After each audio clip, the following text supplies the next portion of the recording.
Yeah, Yarn typically does this step quite a bit quicker than npm. Okay, so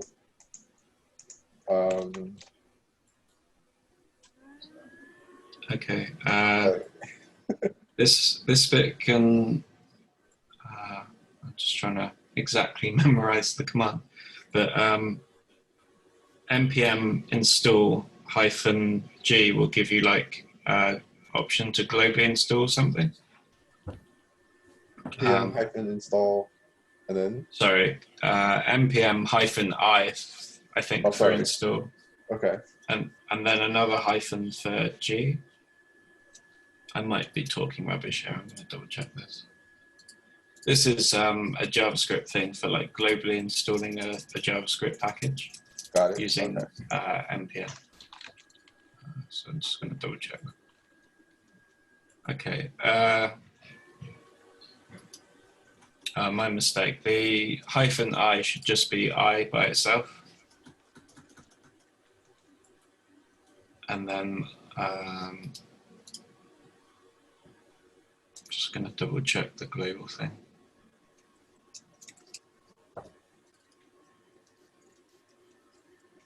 Oh. Yeah, -g is fine for this.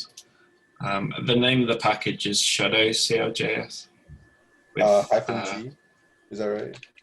Yeah, that will put it in your global path.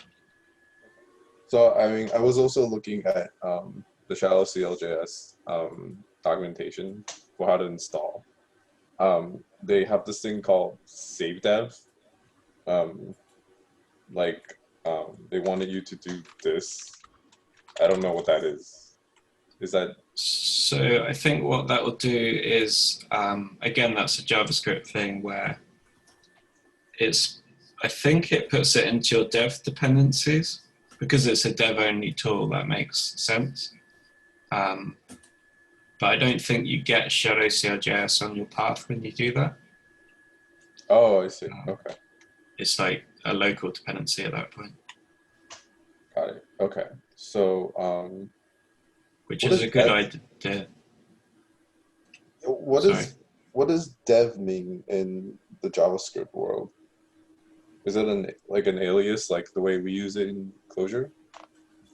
That's a good question. I don't know how they signal. I assume that's used by like Webpack and other build tools. Okay. There must be a certain point where you say this is a release, and so different things happen.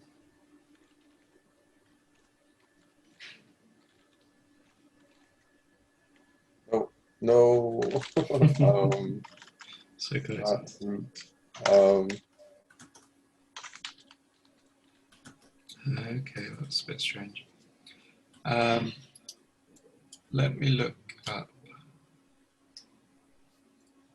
the npm global things. I found a that's interesting. So it looks like the Fulcro RAD demo has a shadow CLJS.cmd command already written. I mean, not already written, already downloaded. Okay, where is that? That is, so I have a path copied. How do I use it to get to the project path? Because it's quite long. But it's under node modules and then not bin, and then there's the shadow CLJS.cmd in here.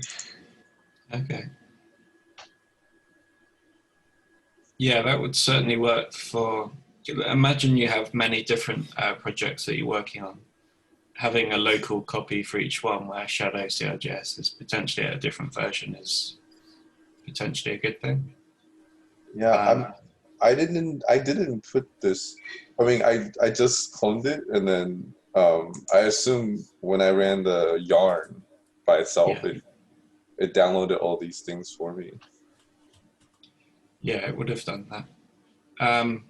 You could run that directly. The only thing you have to remember is to substitute everywhere where it says shadow CLJS with that file if you wanted to go down that route. I don't. Otherwise, I very much don't. Otherwise, I am looking for where is this in my yeah. my So path. Yeah. if you type npm list -g, it should tell you where every globally installed dependency is located. Hopefully. Oh, shadow CLJS, like right here. I was hoping it would give us a full path. Has it got anything at the top? Oh yeah. Okay. Yes. Yeah. This is where I found it. So. Should I go ahead and put this in my my environment variable in my path? Yeah, I'm thinking that might be required. Yeah. Okay. Let's open up that path and check what's in there first. Because quite often there's like a bin folder which is what you want to put in your path. Yeah, it has a it doesn't have a bin folder, but it has like cljcondo.cmd, shadowcljs.cmd, and then some PowerScript files, which PowerScript. Did I just say PowerShell scripts? I think that's the equivalent. So yeah, I think I definitely should make this a part of my environment variable. The problem is I do not know how to, once I make it part of my environment variable, do I need to like log in and log out on my computer to get that to work? That's a good question. I probably, let me try a few things so I don't have to shut down our connection. Yeah.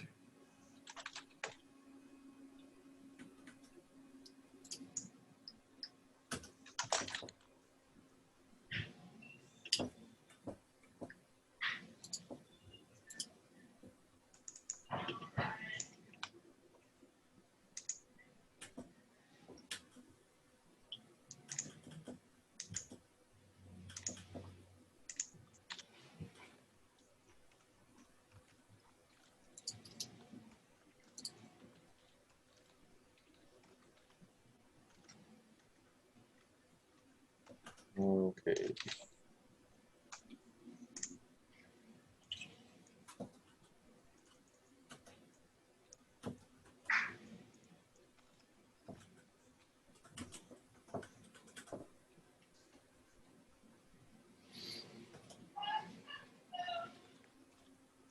Can you?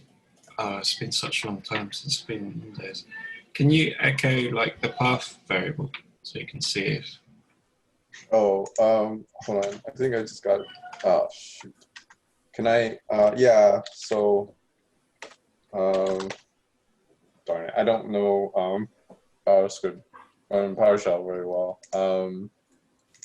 What is the command for PowerShell?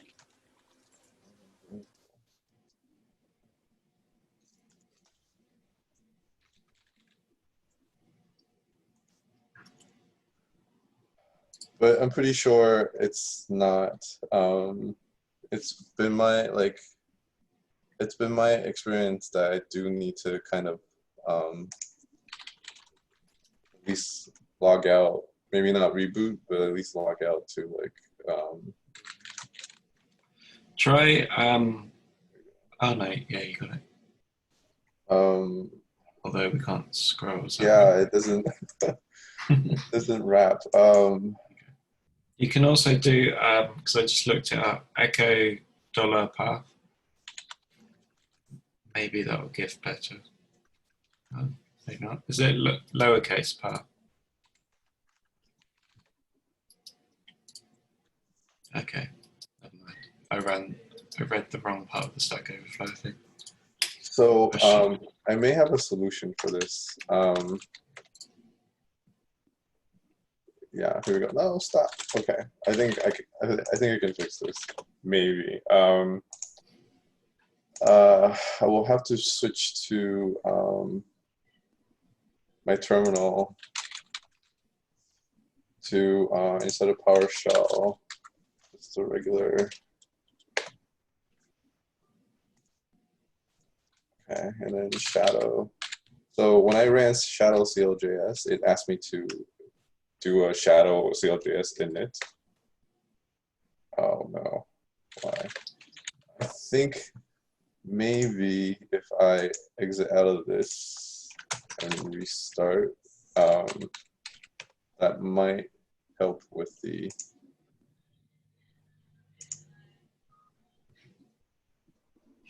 How did you put it on the path? I didn't even see that part. How did I, sorry? How did you append it to your path variable? I didn't. So what happened is shadow CLJS, when I try to run it, just by pointing directly at the full path, it asked me if I wanted to run shadow CLJS space init. And then I ran it and it copied itself to my Windows directory. So I think that is one way to get it into my path. Although I'm not particularly happy that it's invading my Windows directory, but whatever. Yeah, shadow init is not for shadow to copy itself. It's for like instantiating a new project. I think I think you just in Windows, I see a lot of programs that just invade. Just not. I mean, I call it invade, but oh, so something happened here, so that's good. It looks like it worked. Yeah, it looks like it worked. So it's okay. Since I might be using Shadow CLJS a lot anyway, it's fine. So I am going to continue this to watch main, right? Yep. And the thing is, I also need to run a Datomic server as well. Like I think I saw Richard running it just now. Yeah, you'll kind of get that for free by running the server, the closure server. Oh, great. Okay. Because it's in process. So last week I went and signed up for a Datomic account. Because I thought that's what we needed to do. Because I was skimming through the README, I thought we needed a Datomic server. I thought I needed to download Datomic to run it, and then I needed a license key. So I went through that whole process with the sign up and getting a license key. Is that what we need to do here, or is this? That's cool that you did that, but no. Okay, all right.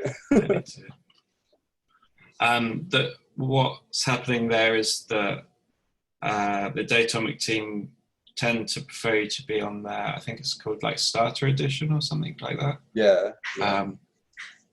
And it's definitely more feature. Yeah, I think they update that one more often than the one we're about to use, which is called Datomic Free, and is intended for okay. I see. Shipping for like libraries and stuff. Okay, so I got a couple of warnings here. Yeah.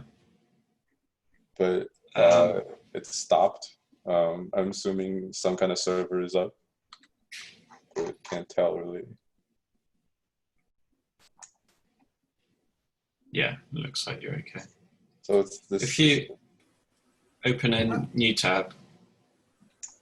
Adrian, are you getting the same errors for Shadow CLJS as that? Because I did as well. I'm fairly sure I was.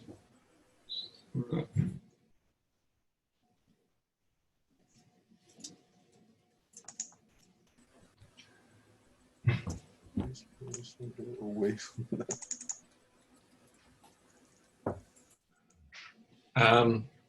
Yeah, what you want to do is open a new terminal window. And this will be for the server-side process. Richard, have you got a copy of what he needs to run here handy?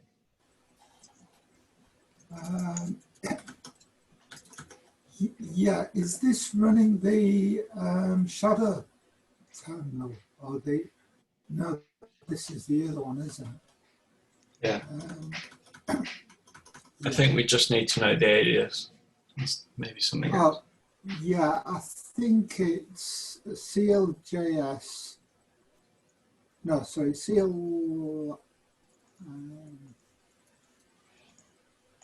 CLJ space hyphen. Is it that one Um, on the chat? I just see it oh, on the README. Is that it? No. yeah, that's it. Okay. Oh, you got it. CLJ hyphen A.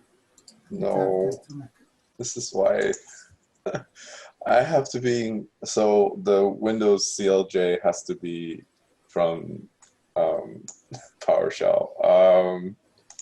That's why this was.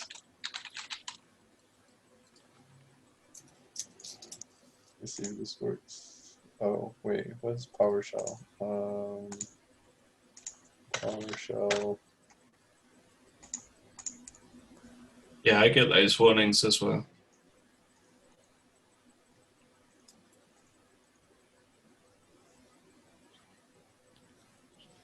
I wouldn't be surprised if we get a new version of Parfait soon. Anyway.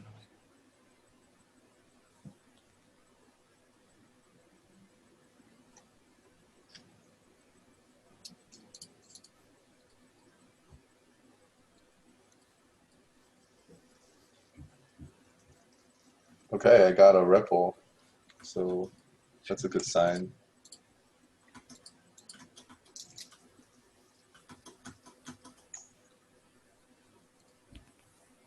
And then run, I guess, this. Give me a sec.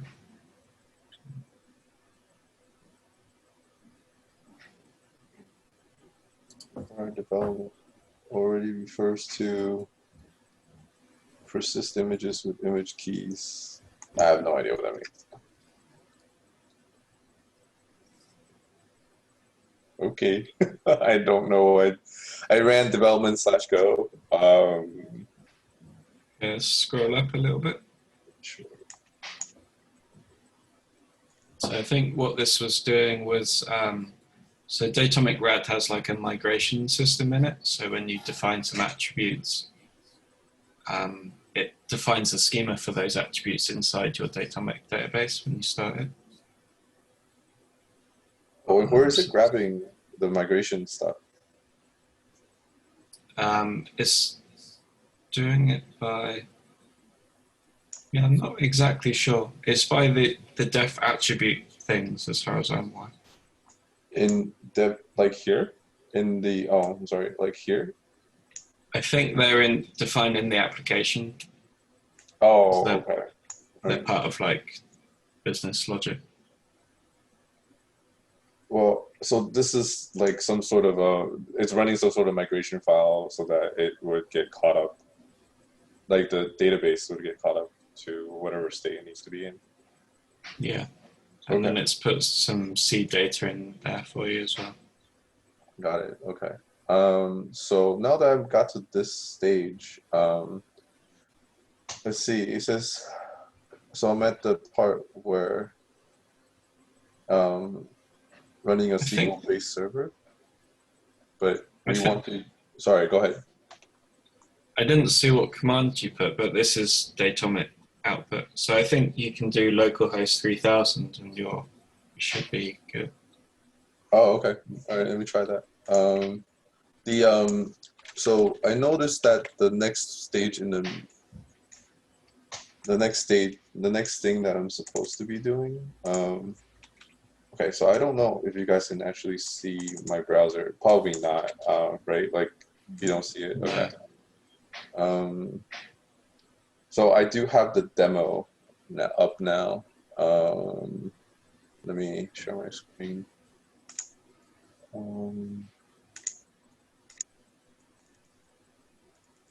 Yeah, can you see this? Yeah.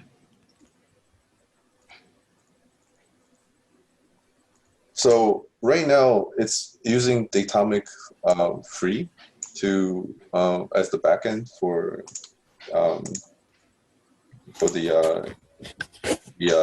data, and Yeah. then later on I noticed that there's that H2 block that you guys were talking about. Is that right? Yeah. So So I can go ahead. it depends which alias you use to start up the server. Both are technically supported, but the SQL one is a little bit more buggy than the I see. Datomic one. Okay. I mean, I like Datomic. So when you say you got the Datomic version to work, is it this Datomic free version, or is it the Datomic cloud that they mentioned in the README? It's the free version. We're still a Okay. bit unsure about why it says cloud in there. Um, I mean, for the most things, they should be the same. The instructions for the cloud say that it's running off a different branch. Oh, okay. And so,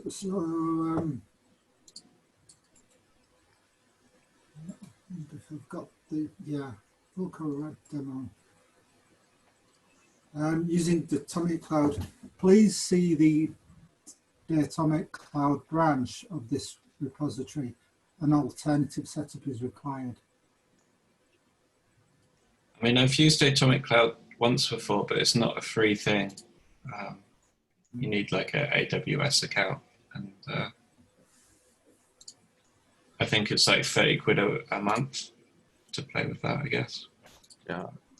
So this is pretty cool.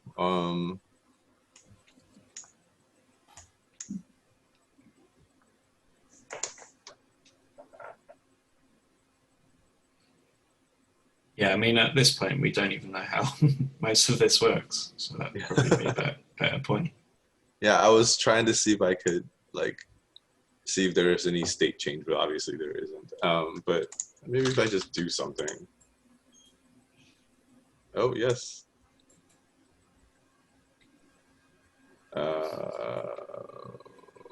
Is something changing? Oh yeah. Okay, there's a remote that changes. I think what you're changing here is just your local state, though. It won't affect this. Well, yeah, I don't think it reruns transactions. Oh, I see. Okay. Does done do anything? So it only changes the. I'm assuming since this is Fulcro, it changes the atom, the local database only. Exactly. Yeah. So But I have seen them talk about in the channel the idea of like it just gets very complex if you try and like undo transactions, I suppose, server side. But like people were talking about it, it's not an impossibility. So how does this actually get committed to the database or to Datomic? If you click the network tab in your Fulcro inspect, sorry, this is confusing because there's two. Oh, sorry. Yes, I see it. Okay. This will show you all of the things that were sent off to Parfame, I think, which should hopefully give you an idea of what might be happening to the database. It would be really nice if we could actually, like, because I don't know how Datomic works, as in, like, I don't know how to interface with it at all. How do we see the Datomic? Is there a Datomic client or something like that that allows us to kind of dive in a little bit? It's a good question. I remember there is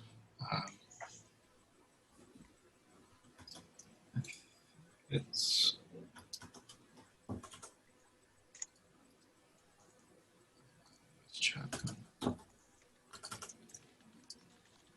I think it's this one that I've linked in chat as the official one.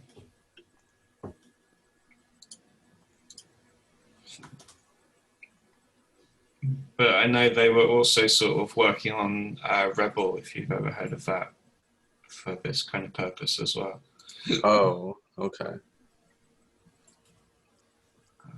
It's a good point that I need to try and get a good Datomic client.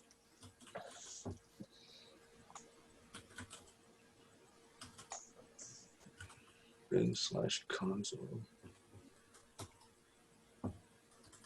What does this, what, is this a closure function? This bin/console, no, it's not, I'm sorry, there's something else. So unfortunately, Cognitect aren't great at packaging things. I think what they'll probably have somewhere is a zip file that contains this, and then they expect you to run these commands. Oh, I see, okay. All right.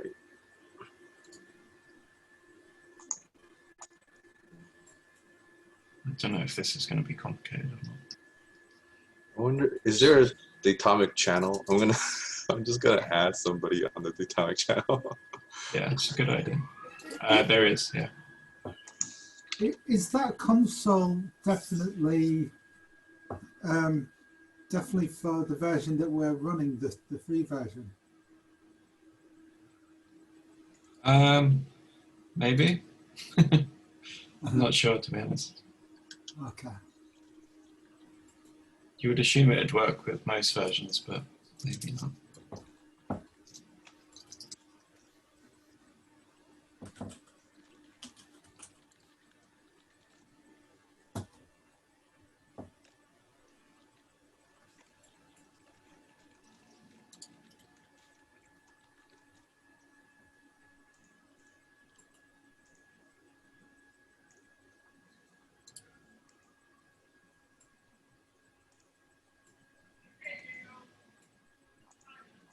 I wonder what happens if you tap, because in Datomic, what you can do, I think, is you can sort of open a connection to the database and get the entire database as a value inside your program. So I'm wondering what would happen if we then did tap, like would execute the tap function on it, and then played with it inside of Shadow. Shadow CLJS has a tab called inspect. When you say you've got the entire database, do you mean that it's lazy and it's not fully realized? Yeah, yeah, Okay. I'm pretty sure it's lazy. Good.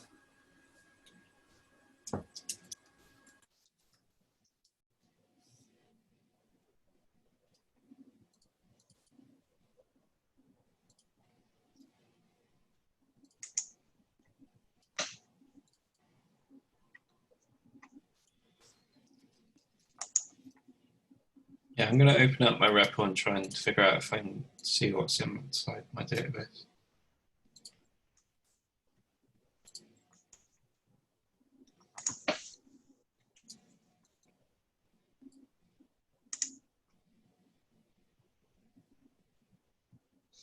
Huh, what does this query mean? Oh, what? DB, oh, this is local. So what does this query thing do? Query. You can write arbitrary Python queries to your backend and execute it from there. Oh, really? Wow. Yeah. So this is actually querying the backend database, not just the, not this, right? This is the front end Atom. Wait. Okay. Adrian, could we walk through from say from the UI, say like maybe one of the reports, walk back from how the UI is built up, how it connects to Python, and how that connects to the models, and also how Python connects to the database, so we can like see the life cycle of the data that it's pulling in and how it builds up. Yeah. RAD is it provides a lot for you, but I'm guessing that the report isn't something that's provided for you, and it's something you've got to build up yourself. So it'd be really nice if we could follow it through and understand how everything is wired together. Do you think we're some bits of it well, we can try. Some bits of it I don't think I know enough about to say. Good. Well, then that's how we're going to learn it. Mm-hmm. I hope.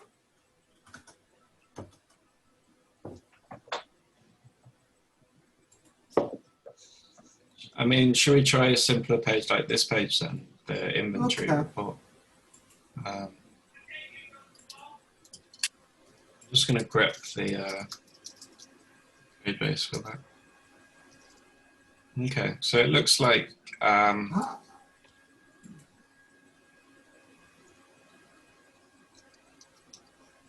were you going to say? I'm not sure how to. I'm just looking how to get there. So that report.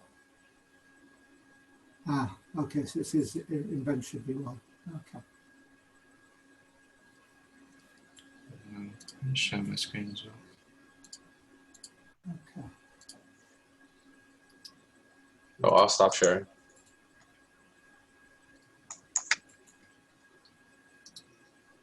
How is this?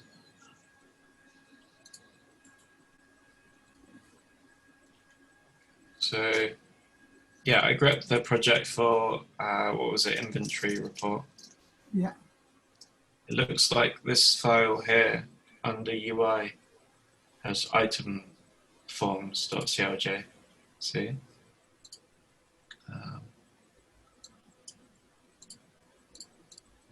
Can you see my screen okay? Yeah. Yes. Yeah. So I think this is, I don't recognize this primitive from base Fulcro. I think this is a new primitive in RAD, which is a macro, I think, in a similar, it looks like it's similar to a component maybe, where it's got the call, the name of the thing, then like function arguments, and then like metadata, like we saw on the Fulcro components. Yeah. No idea how this works. Title, source attribute, all items. So it looks like there's an edge here to our graph for some of the things. So the columns are here. What happens if I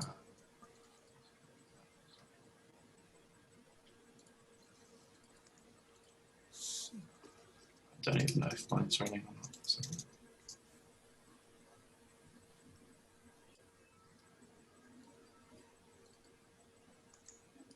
Yeah, it looks like I'm running. That's good.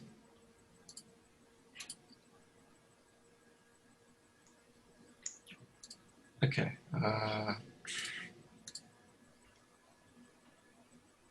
Which page was it that had the inventory report on it? If you go up and just do inventory and view all, that's it. So we've got item name, library, price, and in stock. So what happens if I delete this? I think probably you're going to have a problem because that's used further. Okay. Okay, so it's not complaining. So I don't think it should complain because this is just the columns. It's not necessarily saying anything about the data requirements, I don't think. No, this report is actually just a table, isn't it? Yeah, this is a very basic report by looks of things. So why is it called inventory report instead of inventory? Why is this desk report rather than desk table? What do we get from this that is? Yeah, shall we start digging deeper on this? Like a more complex report, because it looks like there are some. I'm looking. I need to get my wrapping under control. Text wrap. Wrap text.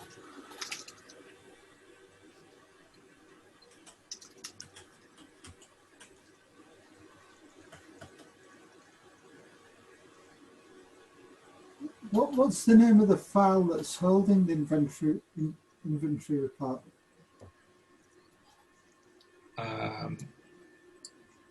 Item hyphen forms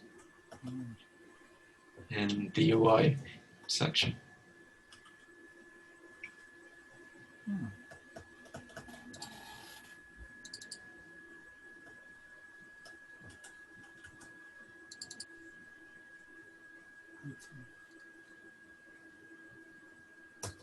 Okay.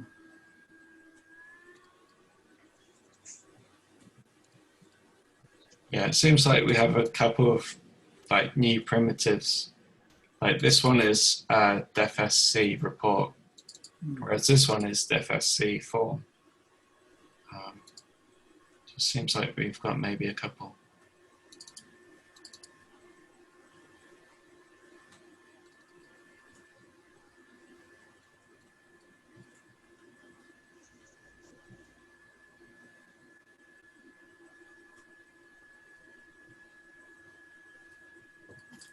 So the last line that you've got, line 75, that's quite interesting.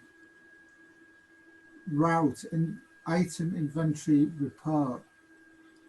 Is there a route page to configure how to get to that? Or am I misunderstanding what that does? I think so. I think the way to think about this is like, imagine you could have lots of things on your screen. So you might have like 5 different components. Yeah. I think Fulcro makes it possible so that routing isn't page specific necessarily. It can also be like component specific, I think. And I think this is kind of saying, you know, the component that powers all of this report, the route to it directly is item inventory report. And that's why it's like that. But I remember seeing somewhere else here where this same report exists. Yeah, it's here, look. Shall we see how that page, the dashboard, calls the inventory report to build that page of those components? Because it also includes all accounts as well.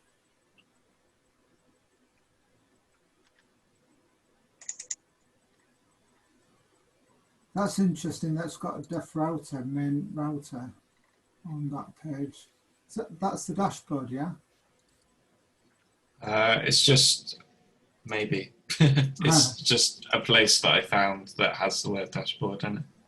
It's not necessarily. The right one.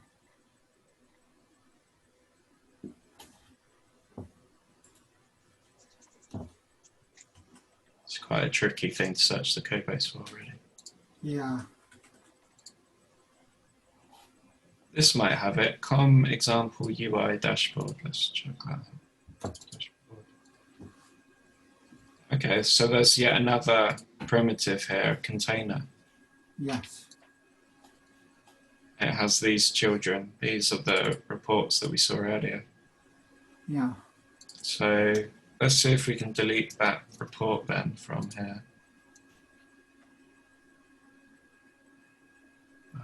Oh dear. Yeah,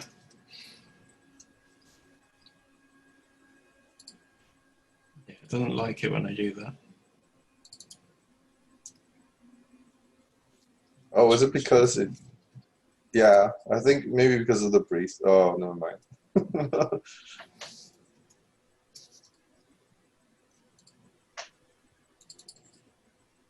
Maybe it's to do with this layout thing, right? Because if I delete this key, then what's this all about? Let's try that and try that.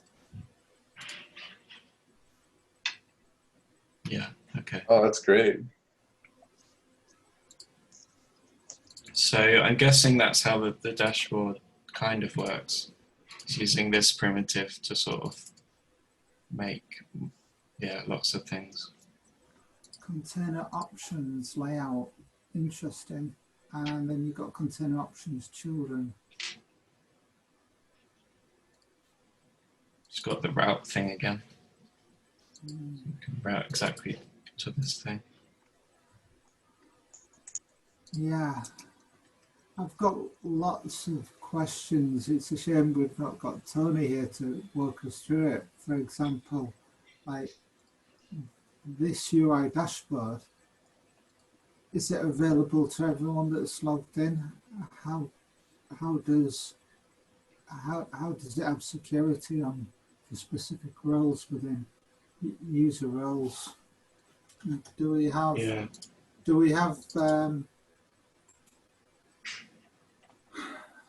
so he's logged on as Tony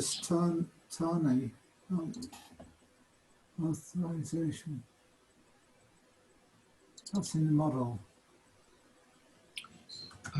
Yeah, authorization, but it doesn't look like a permission system to me. It looks more like a login system.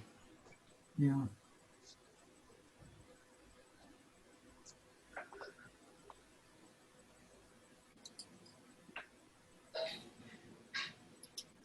Let's have a quick look on the book, see if it says anything about permission.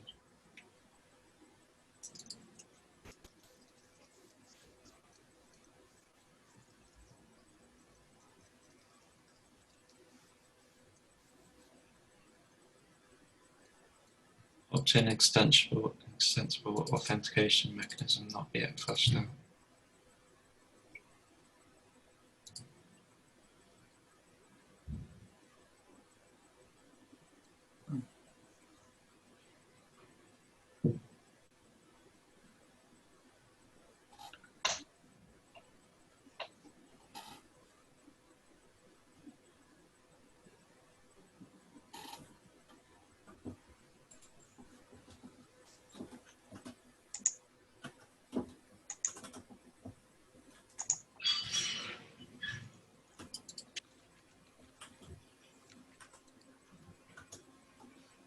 There's a lot of not yet implemented in this section.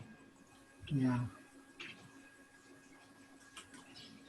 I mean, I can certainly see how it might be possible to implement that kind of thing. Because you could certainly like add things to these reports, like your own custom keywords, right? What the keyword would be, but like permission. That means being able to like hook into this open system, I think. Mm.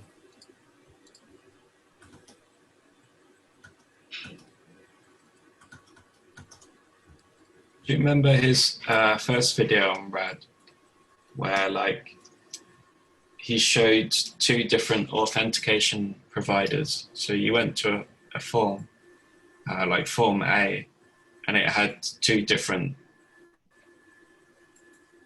how to describe it? Yeah, like one thing he logged in with like a third party thing, like Google, for example. Okay. And then that's OAuth. Yeah, what was interesting was that he was able to bring it down to the component level. So imagine you were clicking around a web page, and you didn't have to have auth for any of it, but you get to a certain form, and then suddenly, like, you're redirected out or whatever. Yeah.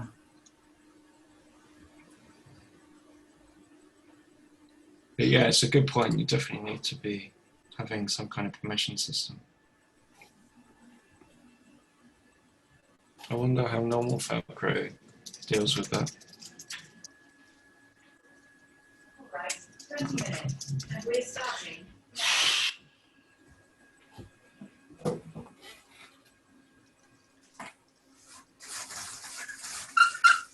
Do you guys know if Fulcro or Fulcro RAD is being used in production anywhere? I think Fulcro itself is. I'm not sure if RAD is at this point. I think Tony does what's the word? Consultancy for it. Oh, For Fulcro, right? Yeah. There's also talks from other people. It's quite a good talk. They're using it in production. It's called like Why Fulcro or something. Is it Tom? Yeah.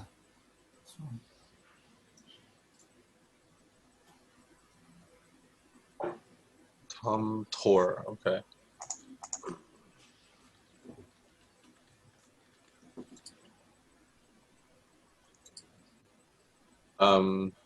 Does he say in the talk who uses Fulcro?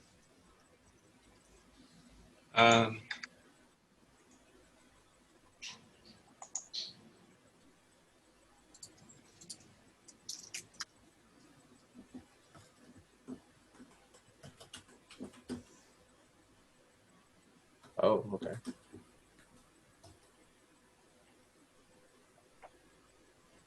These people are using it.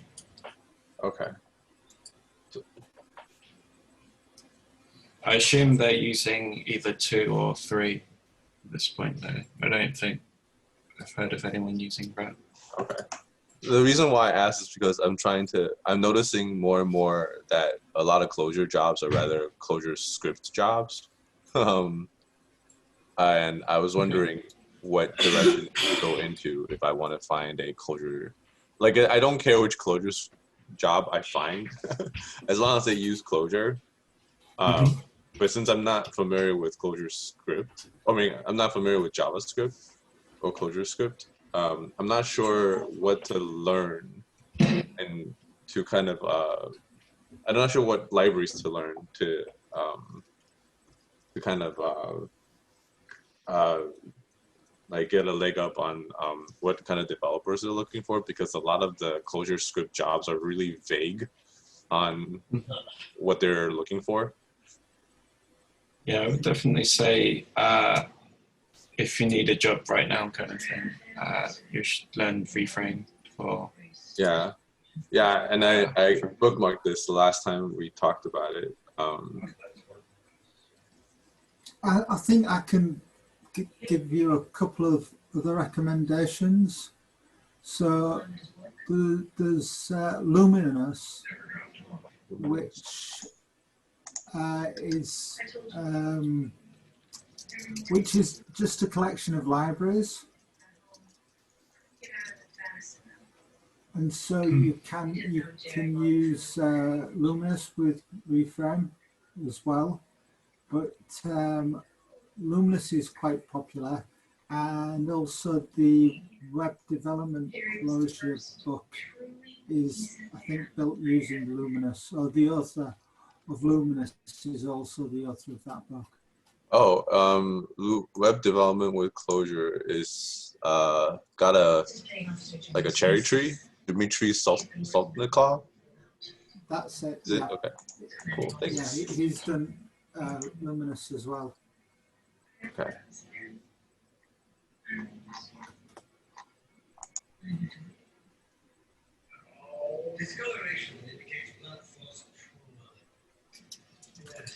What front-end libraries does Luminous recommend? Well, I think it's one of the things that can be configured.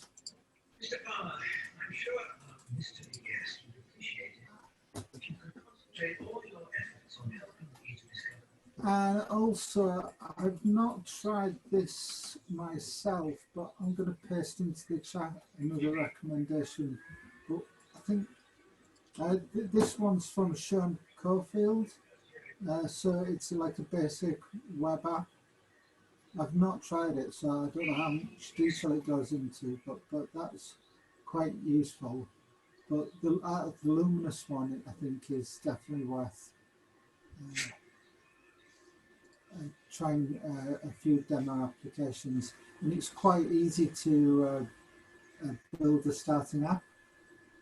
I think the problem in the Clojure script world is the same problem that Clojure has, where there's a lot of libraries and not everyone's going one thing. If you're in Rails, there's like 2 or 3 frameworks that well, Rails is a free framework. If you Ruby, it's only a few frameworks that people use, but Clojure, Right. there's too many libraries.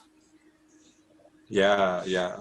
I'm starting to get a sense of that, which might explain why people are really vague when they're listing Clojure script jobs or Clojure jobs in general. I think the good thing about Fulcro, the big advantage that it's got is that it's thinking of the big picture with platform and the web front end, and it's even got a native option, so you could potentially do mobile phone, cell phone apps. How? how how does Fulcro do? It's I mean, like web apps or like mobile apps? mobile apps. Really? Wait, like you can use what React Native to compile into? Yeah. Oh, okay, that's cool. So like I'm really, I mean, I'm also really interested in Fulcro RAD. And I'm particularly interested in the EQL part. So it would be really nice if we could figure out how that part works.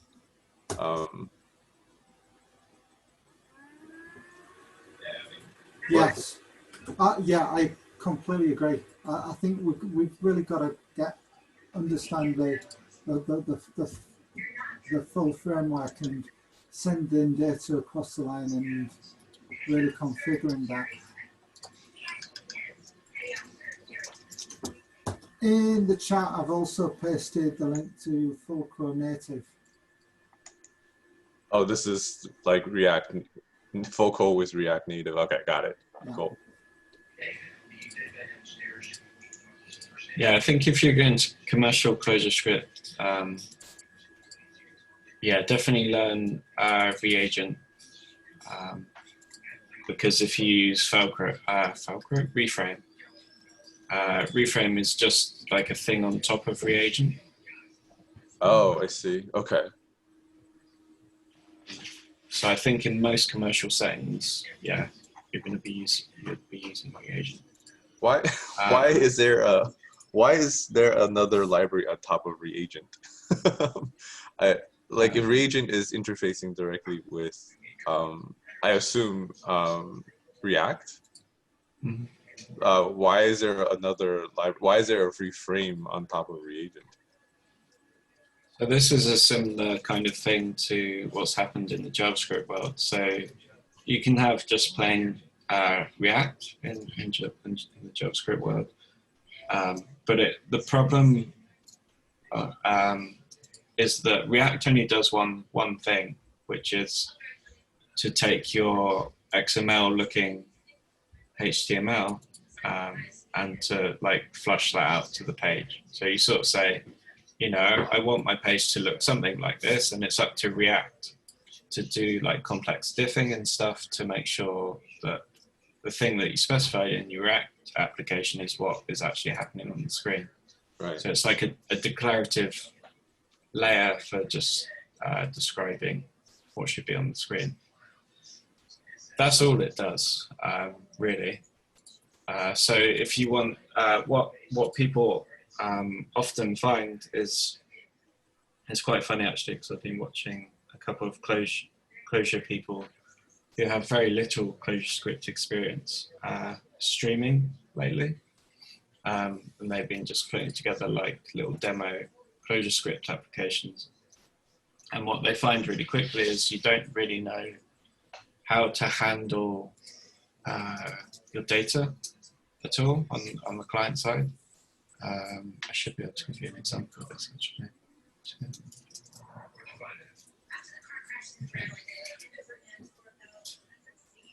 This guy put together. Am I still sharing? Yeah, I'm still sharing. Yes. Yes. Yeah, you shared the Java Hippie Twitch channel last week or something like that, and I watched a few of his streams. But he does interviews with people. I haven't seen any of his development stuff yet. So a couple of days ago, he posted this. He said, "Made my first real steps with ClojureScript today. Set up a Rum project. Now Rum is quite similar to Reagent. It's it doesn't have quite as a scannable page, but it's essentially this kind of game again where you're using hiccup syntax to scroll a page, and it's a wrapper around React. I see. Okay. And this is the application that he put together. So with Figwheel, so Figwheel is like a hot code reloading thing. Shadow CLJS is doing that for us in our stack. But before Shadow came along, Figwheel was kind of the big contender for that. Figwheel has a slight advantage in that that's all it does. Shadow actually does quite a bit more. I think I got onto ClojureScript because of the Figwheel guy's Flappy Bird demo video. I was like, wow, that's amazing. I mean, that was years ago though. Yeah, I think since then there's now Figwheel main, which I think is like a complete rewrite, which is a bit faster. I see. Okay. But yeah, all it does, as far as I'm aware, is the code reloading trick. Shadow does a lot more than that. Okay. Which is a bit unusual in the Clojure space, because usually you have one tool that does one thing very well, and you have many of those things. That's kind of like the rich hickey way, where Shadow doesn't do that. It does lots of things. Okay. Like what? So if you go to, what is that, port 96? I'm sorry, taking us on tangents. No, I thought Shadow CLJS was just a compiler. I didn't realize it was more than that. Yeah, it's kind of a compiler as well. Yeah, it's also hosting this page. Like, this doesn't exist in Figwheel, I don't think. So it's trying to do like Rebel type stuff in this thing where you tap and send things. It's telling you about your runtimes and REPLs. It's doing this buttony stuff. Okay. It's also doing that trick where you can just like import things off of npm and like it just kind of works without restarting. Without so that ability where you can just in your require say, I'm going to try and find one, but say there's this really cool JavaScript library that you wanted to use.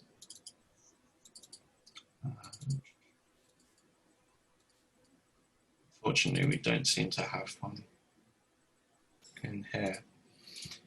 You can, with Shadow, just specify. So you do npm install, that would put it into your, that's a place to check actually. So yeah, let's say I wanted to use big.js, because I think that does like big number support. What does that use?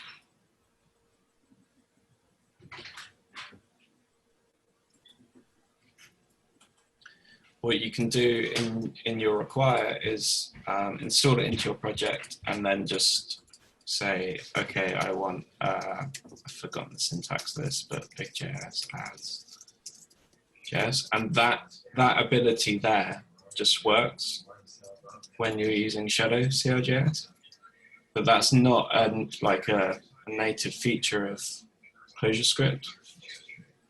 At least it's not as easy to get running. I see. Okay.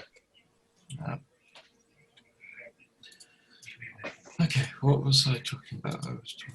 And the thing that Tim Zola did, the Java hippie, is there a link to him actually doing that demo?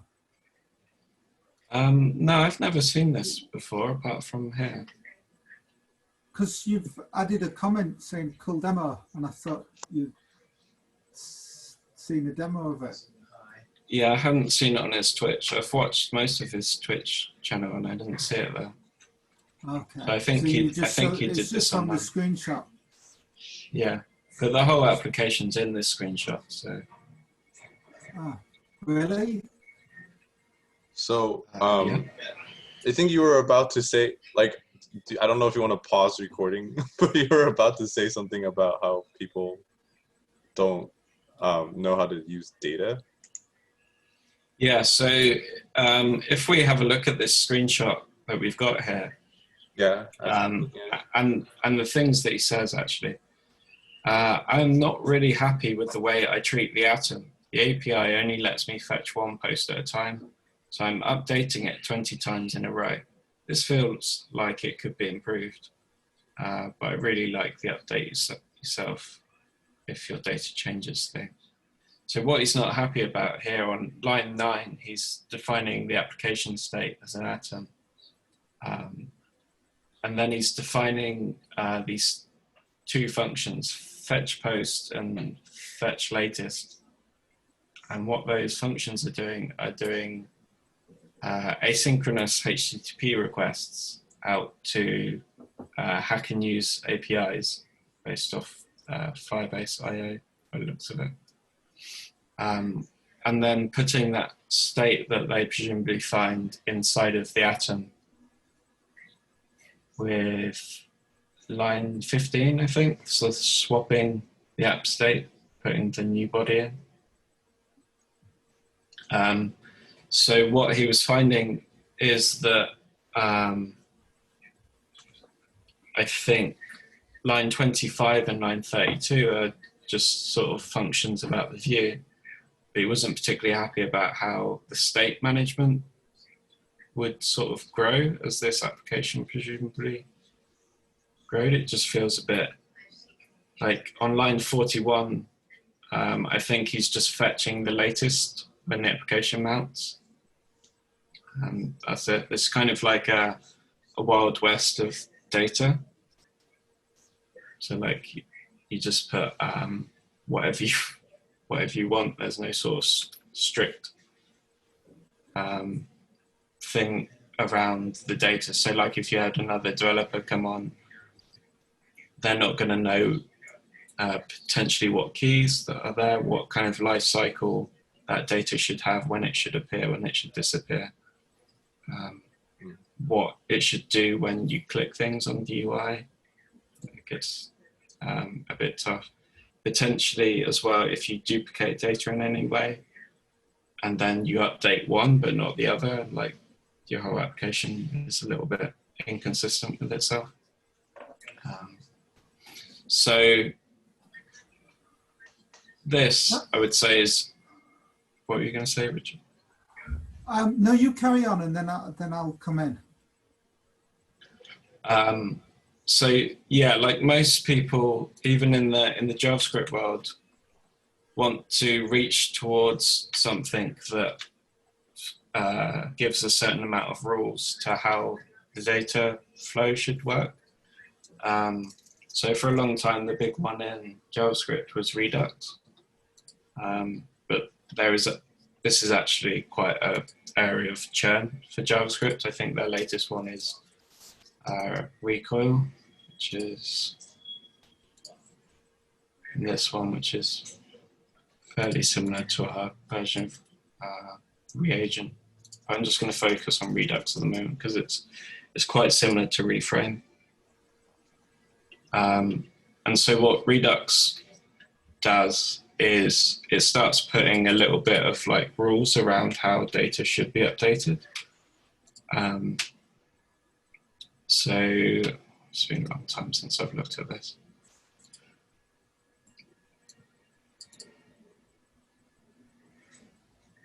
Yeah, because you need, what they're looking for here is like being able to subscribe to when the data changes, they want their UIs to update, because generally your data, like your views is kind of just completely derived out the data. So anytime your data changes, you usually want to change your view, which is why you have these subscribers, and then you dispatch certain like actions, and then it's essentially like a framework around how to handle data on the front end. This is the JavaScript solution. In the ClojureScript solution, we have Reframe, which is just very similar. They used to have a nice page for this, but I think they refactored it a little bit.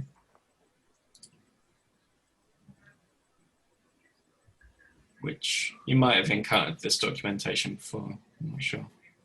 No, I have never seen it. I'm gonna bookmark this. Okay. So this is kind of trying to do what Redux does. In fact, Reframe actually predates Redux by a little bit, but they essentially do the same thing.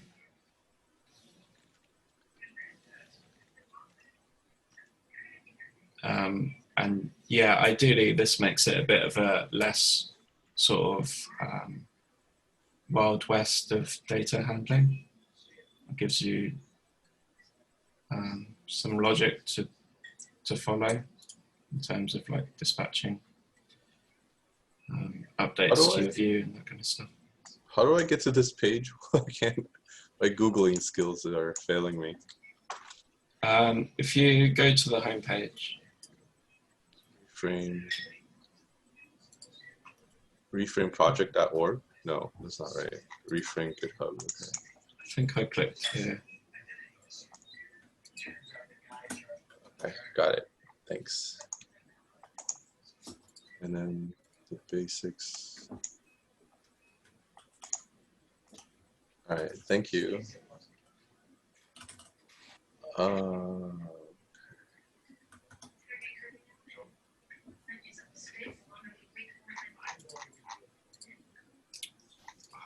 So I'm also not in the front end world at all. I have slight experience with what's that called? Like an MVC paradigm, I guess. So I understand how that works, but then like that was many years ago, and now everything is like this kind of like I guess it has a model, a view, and then something like a router that takes control, that takes like the place of a controller. Is that right? So yeah, I mean, this is certainly a problem in this space. It's like every new problem has an so like notice I didn't say anything about routing when I was talking about Reframe. That's because all Reframe does is this data management thing.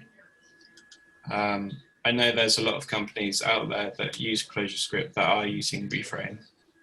But if you need routing, that's probably going to be yet another thing.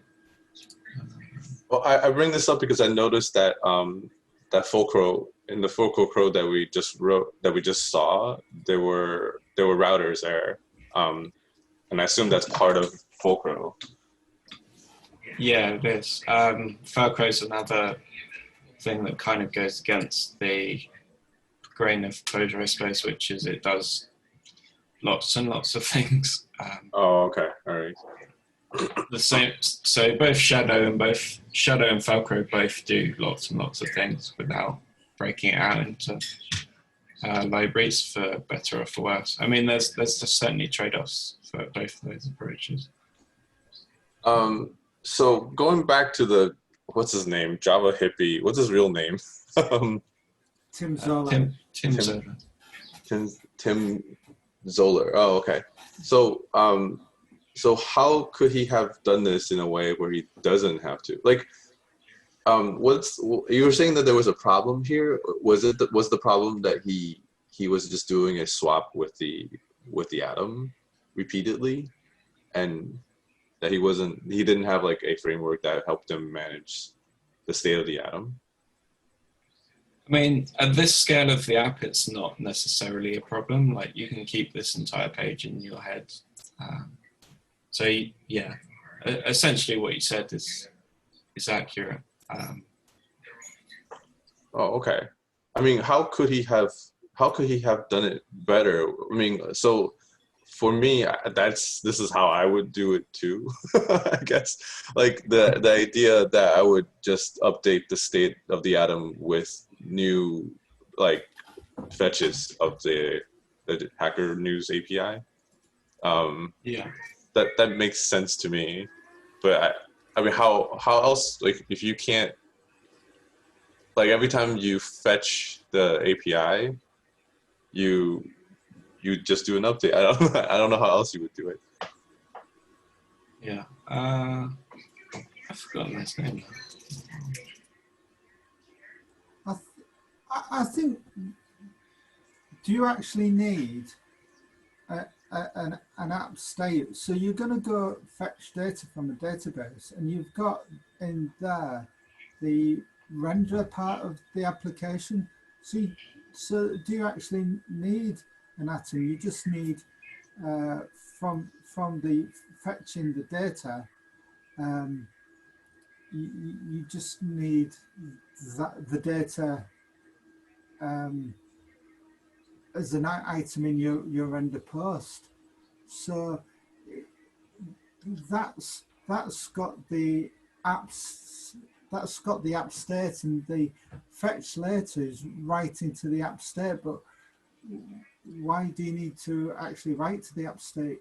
Wherever you are in the Hippie News, you could just pull back what you need.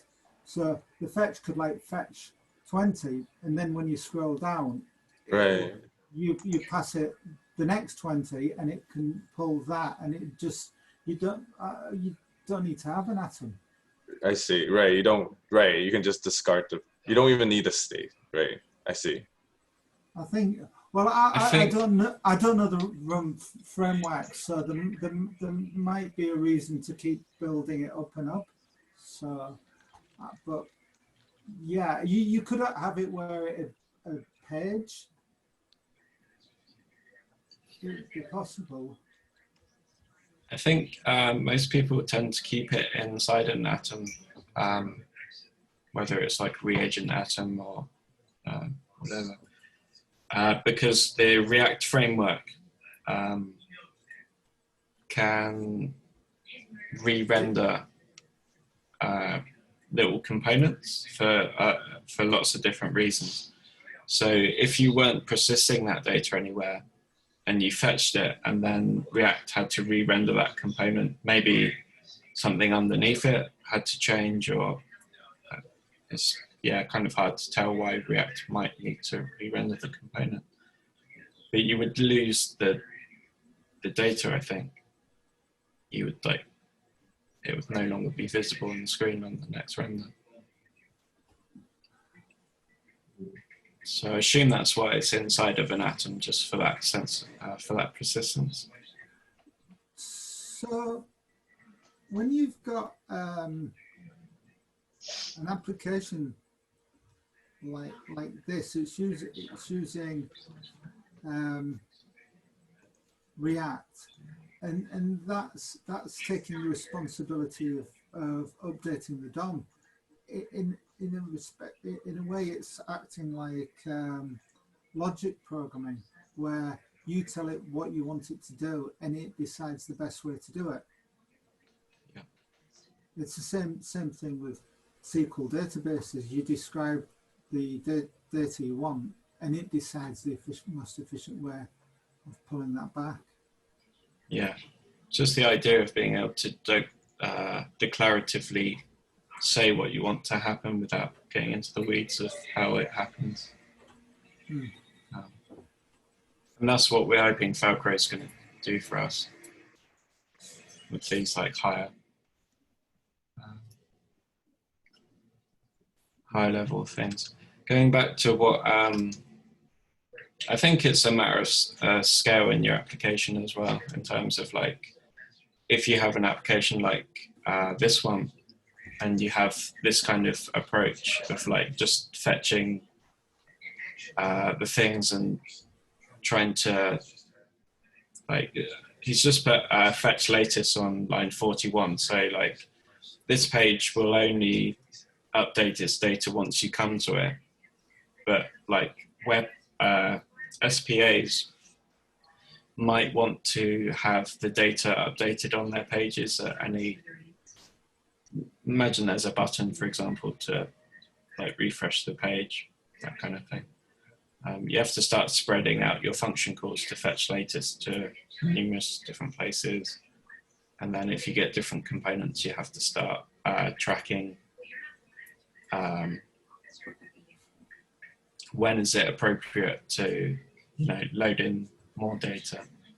Certainly when you have a more complex page that looks like this, and you're working in a company of like 10 different developers, you don't want to be like leaving these fetch post calls in if like your page doesn't actually require it. It's just kind of like left over from a developer who's forgotten about it, or like you don't know. It's definitely a matter of scale. Like this solution's probably fine for a 50-line application, but when you get to this kind of scale, it's problematic. I think it's very impressive that 50 lines and you've got an application, and 7 of those lines are just the requires. Yeah, I think this is cheating a tiny bit, but yeah, it is quite impressive. Because it's just fetching the data. Yeah, I've not used Run before, and what I found interesting is the Run macro def FC, where it's got render posts, and I just thought the syntax is quite interesting, where it needs a name, render posts, and then it's passing a function less than, and then run reactive, and it just looks quite strange. That have you used them at all? Not really. I know that kind of thing isn't like the rest of it. I think you could swap out of reagent except for that bit. I think in reagent you'll get the reactivity through using reagents atoms, whereas on line 9 it looks like it's just a closure atom being used. That's not really wrong. No, it's just a closure atom. So on line 32, I don't quite understand what it's trying to do with that symbol. My guess is it's kind of like an extends symbol. It's like a OO kind of thing. That's my guess anyway. But the reactive thing will be saying, I want this component to re-render when the data in the atom changes. I think that's the reason for that bit of code. Because the normal closure atoms don't give you that ability. But in reagent, I think you can use the reagent atoms, which do watch the contents of the data and update components based on that.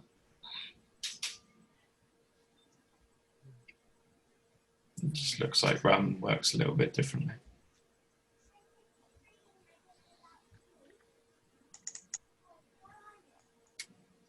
So I was hoping someone at the Datomic channel would have gotten back to me by now, but it seems like this is not a good time to ask questions.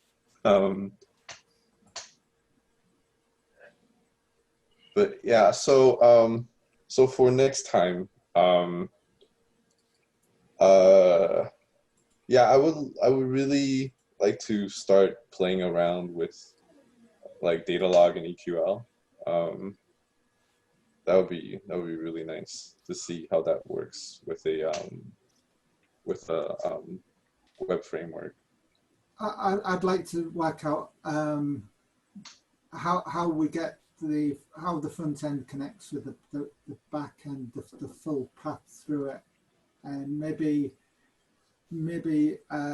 if we can look at the atomic database through the console next time as well. If we can be able to resolve that part, then that might help us. So Adrian, when you just issued that query, did it actually send it out through the network? Yeah, it did. Yeah. So this is a particular way to write queries. Oh, so okay, I'm getting a little. So data log. What's the relationship between data log and EQL?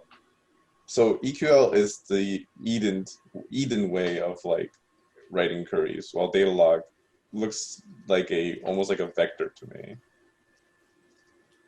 Okay, so yeah, but you can think of them as completely different. So like you can use Eden with SQL and completely ignore data log if you wanted to. And you could also use data log without EQL if you wanted to. So they're doing completely different things. Right. EQL is doing the job of GraphQL from the JavaScript world. I see. Okay.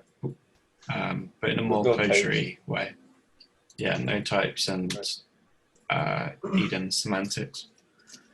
And Datalog is doing the job of SQL on the database layer. Oh, so does that mean that Datomic supports both kinds of queries?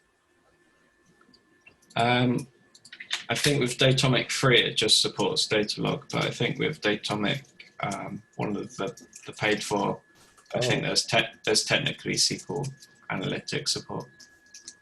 I see. So that's why that query just now looks a lot like data log just now. Like you're writing a data log query in the query tab.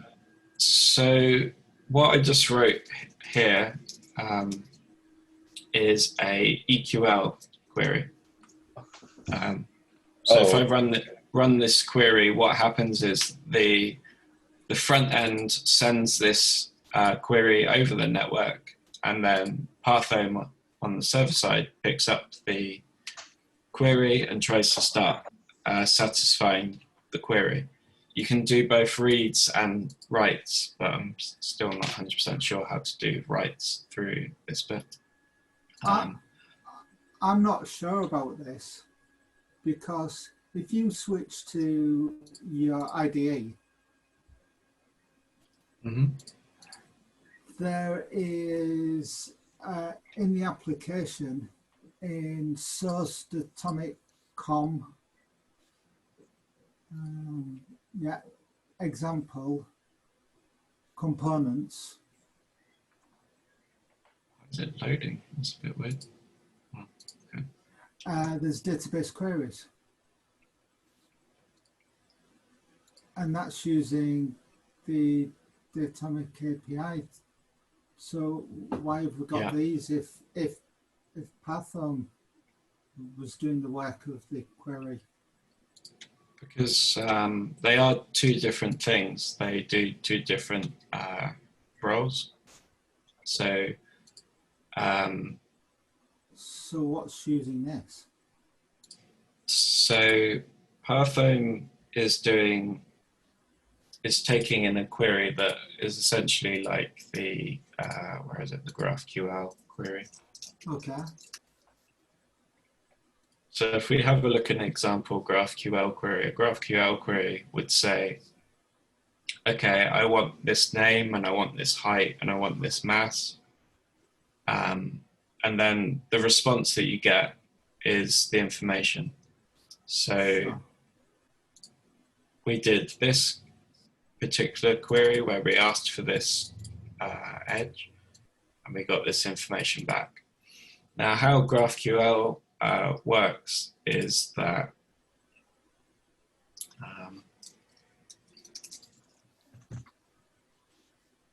they have a concept called resolvers, which they haven't documented very well.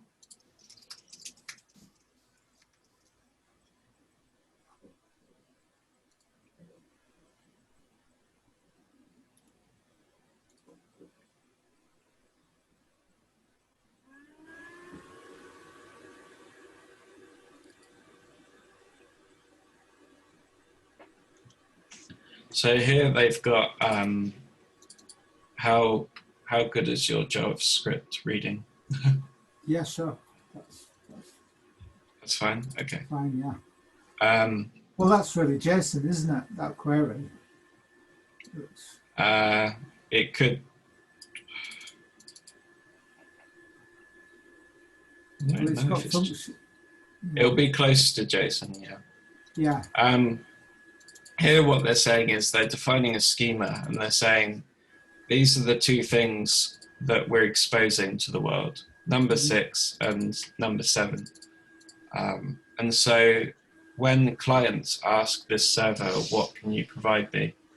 it will return number 6 and number 7. When clients put that request in, which is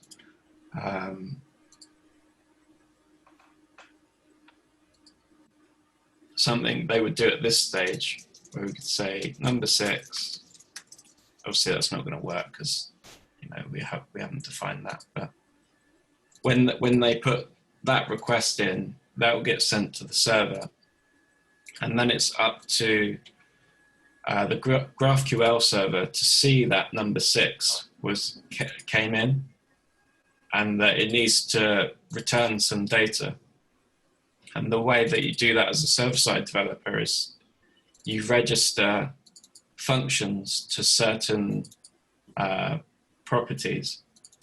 And so here, what would happen is if number 6 and number 7 were requested, the GraphQL server would call the developer-defined functions number 6 and number 7. Now, how you go about getting number 6 and number 7 is completely up to the developer at this point. So it doesn't have to be statically defined. It can call off to other APIs. It can call a database. It could do anything. And so once these are returned, what the GraphQL server will do is put together that response where it will probably have a key of number 6, and then it'll have the value of number 6, and then the same for 7. So Parthome and EQL are doing that exact same thing. So they'll be somewhere here in our code base, I'm not sure where our resolver will be called. I think it's slightly more complex in RAD because I think it's generated for us most of the time. Like, we don't have to think about it. Try and see if we can find anything. But eventually what will happen is they'll call these functions, these queries that we identified. That's not that one, is it? Imagine this function was called like number 6, and it went off and it went into the Datomic database to find number 6, and then returns it. That's kind of like how it all ties together for like a round trip read. So here from lines like say 12 to 14, that looks like a data log query. Yeah.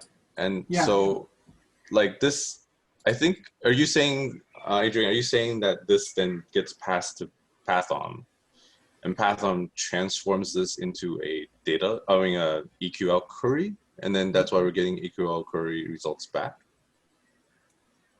Yeah, in a roundabout way. It's not explicitly obvious here because I think there's another thing calling this this function that would tell you what the outputs were, so you don't really see what they were.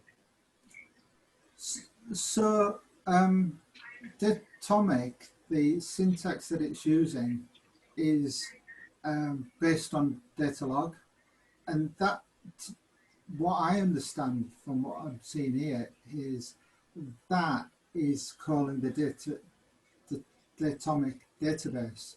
But what calls that function gets all accounts? I thought that would be Python. Yes. Well, I think there'll be because it won't be direct from pathom to this function, I don't think. I think there will be what's called a resolver somewhere that's calling this function. I don't know where the resolver is. That'll be in the model. JavaScript. I'm guessing.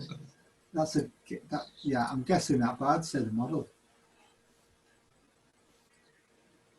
Not the atomic model, but the, yeah.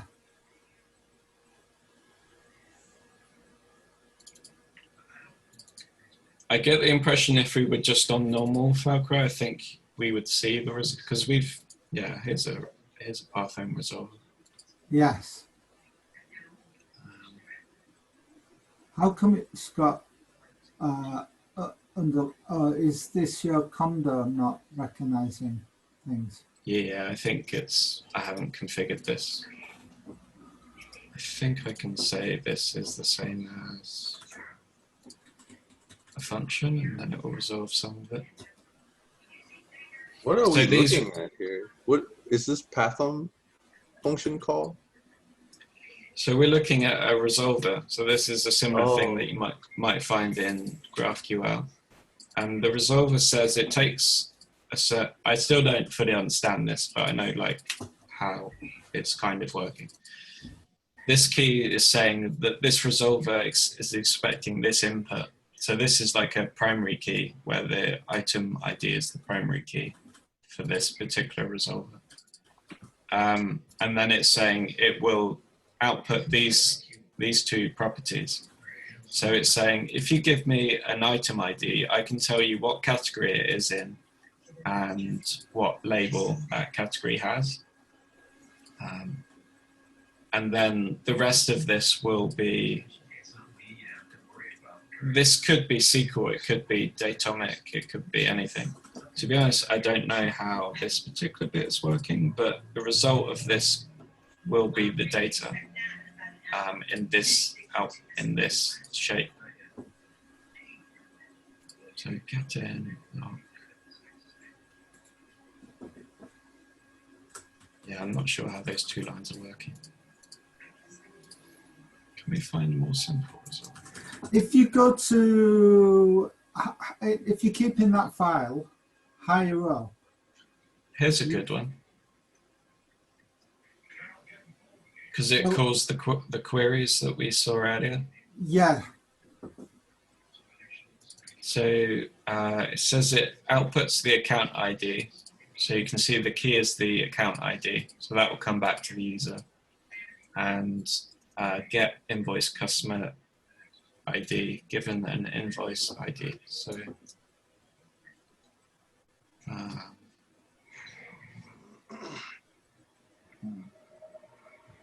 yeah, essentially it does that query, which. But you've still got to write the queries for the atomic. So I thought pathom was something that resolved that for you. There was. I think there is a certain amount of automation here and some things that you might still have to define yourself. Yeah. Like this namespace isn't nearly enough, in my opinion, to do everything that this app does. It seems to be around aggregation, but I'm not 100% sure. Getting all the items, and then pathom can filter it. I don't know.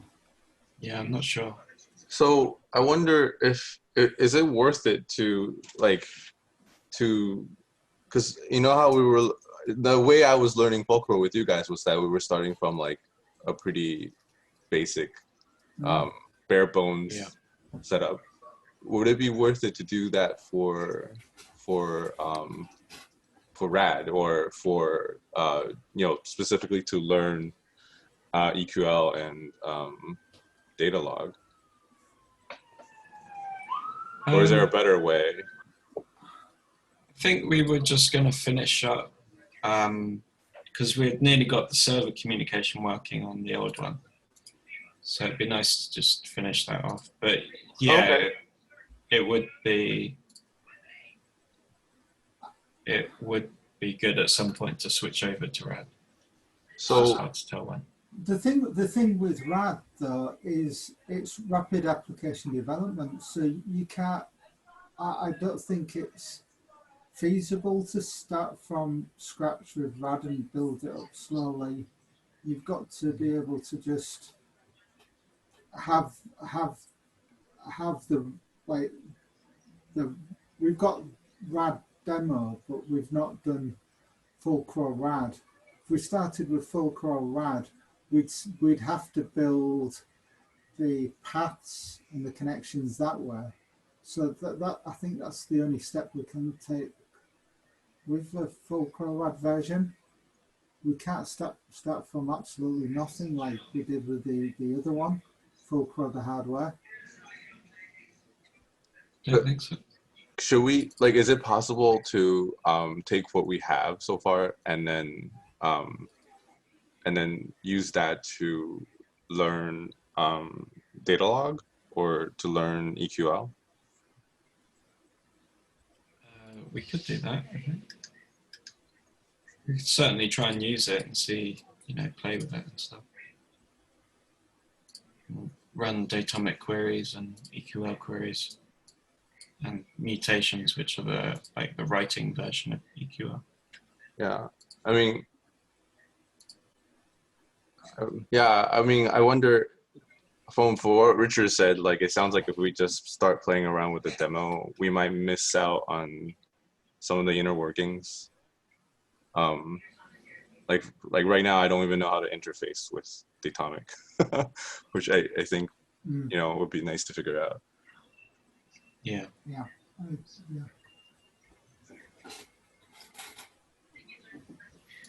Yeah, we can approach this anyway, I suppose.